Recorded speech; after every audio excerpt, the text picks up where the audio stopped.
اعوذ باللہ من الشیطان الرجیم بسم اللہ الرحمن الرحیم۔ اب یہ جو بقیہ 3 رکوع ہیں 21ویں پارے میں آ رہے ہیں، یہ جیسا کہ میں نے عرض کیا اس میں 2 لڑیاں ہیں بٹی ہوئی۔ ایک لڑی ہے خطاب اہل ایمان سے، یہاں ایک جگہ آپ کو مل جائے گا کہ براہ راست خطاب بھی ہے، یا عبادی الذین آمنوا، یا ایھا الذین آمنوا والا جو ہے کہ جو مدنی صورتوں میں جو خطاب کا صیغہ ہے وہ تو یہاں بھی نہیں آیا، لیکن براہ راست خطاب کیا ہے۔ لیکن یہ کہ اگر گنتی کریں گے تو کچھ 10 احکام اور دیے گئے ہیں ان لوگوں کو جو دین کے لیے کسی محنت کے اندر جد و جہد میں، اس کو غالب کرنے کی کسی کوشش میں، اس کی تحریک میں، اس کی دعوت میں لگے ہوئے ہوں، اور اس میں ان کے لیے مصائب ہوں، مشکلات ہوں، تکالیف ہوں، پریشانیاں ہوں، تو ان کے لیے کیا ہدایات ہیں۔ سب سے پہلی ہدایت 100 ہدایتوں کی ایک ہدایت، اتل ما اوحی الیک من الکتاب، تلاوت کرتے رہا کرو اس شے کی جو وحی کی گئی ہے آپ کی جانب کتاب میں سے۔ یہی ہم پڑھ چکے ہیں سورہ کہف میں بھی، وَاتْلُ مَا أُوحِیَ إِلَيْكَ مِن كِتَابِ رَبِّكَ لَا مُبَدِّلَ لِكَلِمَاتِهِ وَلَن تَجِدَ مِن دُونِهِ مُلْتَحَدًا۔ وہی بات، سب سے بڑا سہارا بندہ مومن کا کیا ہے؟ اللہ پر جتنا یقین ہوگا، اللہ پر جتنا بھروسہ ہوگا، اللہ سے جتنا تعلق ہوگا اتنا ہی صبر کرے گا۔ وَاصْبِرْ وَمَا صَبْرُكَ إِلَّا بِاللَّهِ، اور اللہ کے ساتھ تعلق کا سب سے بڑے ذریعہ یہ قرآن مجید ہے۔ طرفوا بِأَيْدِيكُمْ وَطَرَفُوا بِيَدِ اللَّهِ، اس کا ایک سرا تمہارے ہاتھ میں ہے، ایک سرا اللہ کے ہاتھ میں ہے۔ القرآن حبل اللہ الممدود من السماء إلى الأرض، حضرت عبداللہ ابن مسعود کی روایت کردہ حدیث ہے، حضور نے فرمایا یہ اللہ کی رسی ہے، مضبوطی کے ساتھ تھام لو اس کو، یہ تنی ہوئی ہے زمین سے آسمان تک۔ تو واعتصموا بحبل اللہ جميعا، تو اس کے لیے یہ کہ قرآن پڑھا کرو۔ اتل ما اوحی الیک من الکتاب واقم الصلاۃ، اور قرآن کے بعد نمبر 2 نماز قائم کرنا۔ یہ نماز جو ہے اقم الصلاۃ لذکری، یہ سورہ طٰہٰ میں ہم پڑھ آئے ہیں، حضرت موسیٰ کو پہلی وحی ہو رہی ہے، پہلی گفتگو ہو رہی ہے کوہ طور پر، اقم الصلاۃ لذکری ان الصلاۃ تنہی عن الفحشاء والمنکر، یقیناً یہ نماز روکتی ہے بے حیائی کے کاموں سے بھی اور برے کاموں سے بھی۔ وَلَذِکْرُ اللَّهِ اکبر، اور جان لو اللہ کا ذکر سب سے بڑی شے ہے۔ یہاں ذکر کو علیحدہ نہ سمجھیں، یہی ذکر ہے، قرآن جو ہے الذکر ہے۔ ہم نے سورہ ہجر میں دیکھا الذکر، انا نحن نزلنا الذکر وانا لہ لحافظون، تو ذکر میں سب سے پہلے قرآن ہے۔ نمبر 2 اقم الصلاۃ لذکری، نماز قائم کرو میری یاد کے لیے۔ قرآن تو ہے ہی مجسم ذکر، نماز ذکر کے لیے ہے۔ اور تیسری چیز کیا ہے؟ ادعیہ معصورہ ہیں محمد رسول اللہ صلی اللہ علیہ وسلم کی، زندگی کا ہر کام کرتے ہوئے دعا ہے۔ آپ بیت الخلاء میں داخل ہو رہے ہیں تو دعا ہے، نکل رہے ہیں تو دعا ہے، گھر سے باہر جا رہے ہیں دعا ہے، گھر میں داخل ہو رہے ہیں دعا ہے، شیشہ دیکھا ہے تو دعا ہے، کپڑے بدلے ہیں دعا ہے، ہر کام کیجئے وہ، لیکن یہ کہ آپ کا اس وقت اللہ کے ساتھ ذہنی رشتہ قائم رہتا ہے۔ چوتھے نمبر پر جو بھی اور حضور نے فرمائے ہیں، یہ 33 مرتبہ سبحان اللہ، 33 مرتبہ الحمدللہ اور اللہ اکبر، یہ بھی ذکر ہے۔ تو یہ تمام شکلیں ذکر کی ہیں، صرف کسی ایک شے کو ذکر نہ سمجھے ہمارے ہاں یہ بن گیا بس اللہ اللہ کر رہے ہیں تو ذکر ہے، نہیں، ذکر میں سب سے پہلے قرآن کی تلاوت ہے۔ اتل ما اوحی الیک من الکتاب واقم الصلاۃ ان الصلاۃ تنہی عن الفحشاء والمنکر ولذکر اللہ اکبر واللہ یعلم ما تصنعون۔ ایک تو یہ ہدایت ہو گئی، اللہ خوب جانتا ہے جو تم کر رہے ہو۔ دوسری ہدایت ولا تجادلوا اہل الکتاب الا باللتی ہی احسن، جنہیں پہلے تم سے کتاب دی گئی تھی ان سے جھگڑا مت کرو مگر بہترین طریقے پر، ان سے بات کرو تو بڑے ہی اسلوب سے کرو، خوبصورتی سے کرو، بات کو سمجھانے کے لیے کرو، ان کی توہین نہ ہو کہ جذبات کو آپ بھڑکنے نہ دیں، ان میں حمیت جاہلی جو ہے اپنی امکانیت تک تو کوشش کریں کہ وہ بھڑکے نہ، باقی پھر وہ جو کرتے ہیں اللہ کے ہاں وہ ذمہ دار ہوں گے، لیکن ان سے گفتگو کرو تو بڑے عمدگی کے ساتھ کرو۔ الا الذین ظلموا منہم، سوائے ان کے جو ان میں سے نا انصافی پر تل گئے ہوں۔ اب یہ استثناء جو 2 معنی میں ہے، ایک تو یہ ہے کہ اس کا مطلب یہ کہ ان سے مجادلہ کرو ہی نہ، اور دوسرے یہ کہ اگر ان کے ساتھ کسی وقت کوئی سختی بھی کرنی پڑے، کوئی سخت جملہ بھی کہنا پڑے تو اجازت ہوگی، جہاں معلوم ہو جائے کہ یہ ہٹ درمی کے اوپر جو ہے آ گیا ہے تو وہاں اس دونوں کا امکان پیدا ہو جائے گا۔ وَقُولُوا، لیکن تمہیں ان سے کہنا کیا ہے یہ بھی سمجھ لو، تاکہ اب اس کو یہ سمجھیے کہ یہ ہمیں مسلمانوں میں جب کام کرنا ہے، مسلمان سو گئے ہیں، بھول گئے اپنے سبق کو، انہیں یاد دلانا ہے تو اسی انداز میں انہیں یاد دلانا ہے۔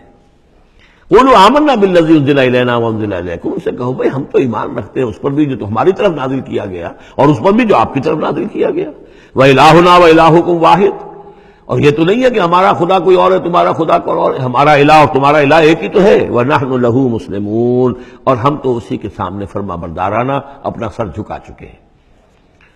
وَكَذَلِكَ أَنزَلْنَا إِلَيْكَ الْكِتَابَ، اے نبی اسی طرح ہم نے آپ کی جانب بھی کتاب نازل کی ہے، فَالَّذِينَ آتَيْنَاهُمُ الْكِتَابَ يُؤْمِنُونَ بِهِ، تو وہ لوگ جنہیں ہم نے کتاب دی ہے، یہود اور نصارہ، ان میں بھی وہ لوگ ہیں جو اس پر ایمان لائیں گے یا جو ایمان لا رہے ہیں، جیسا کہ ہم پڑھ چکے ہیں کہ وہ آئے تھے کچھ لوگ جو حبشہ سے ایک وفد کی شکل میں، اور مکے والوں نے انہیں ستایا بھی، استہزاء بھی کیا، لیکن وہ لوگ وہ تھے جو پہلے حضرت عیسیٰ پر ایمان رکھتے تھے، عیسائی تھے، اور اب محمد پر بھی ایمان رکھتے ہیں، تو اللہ تعالیٰ نے ان کو دوہرا اجر دیا، مرتين۔ وَمِنْ هَؤُلَاءِ مَن يُؤْمِنُ بِهِ، اور ان میں سے یعنی مشرکین مکہ میں سے بھی بہت سے لوگ ہیں جو ایمان لائے ہیں اور بھی لا رہے ہیں یا لائیں گے۔ وَمَا يَجْحَدُ بِآيَاتِنَا إِلَّا الْكَافِرُونَ، اور ہماری آیات کا انکار تو نہیں کرتے سوائے وہی کہ جو ناشکرے ہیں اور جو کفر کر اڑ گئے ہوں۔ اب ایک اور دیکھیے دلیل، اب یہ حصہ جو ہے یہ دوسری ڈوری آ گئی کہ جس میں روح سخن جو ہے مشرکین کے ساتھ رد و قضا والی بات ہے۔ وَمَا كُنْتَ تَتْلُو مِن قَبْلِهِ مِن كِتَابٍ، ارے نبی آپ تو اس سے پہلے، اس قرآن کے آپ پر نازل ہونے سے پہلے آپ کوئی کتاب پڑھتے ہی نہیں تھے، آپ دنیاوی اعتبار سے پڑھے ہوئے آدمی ہیں ہی نہیں، آپ نے تعلیم حاصل کی نہیں، لکھنا پڑھنا سیکھا نہیں۔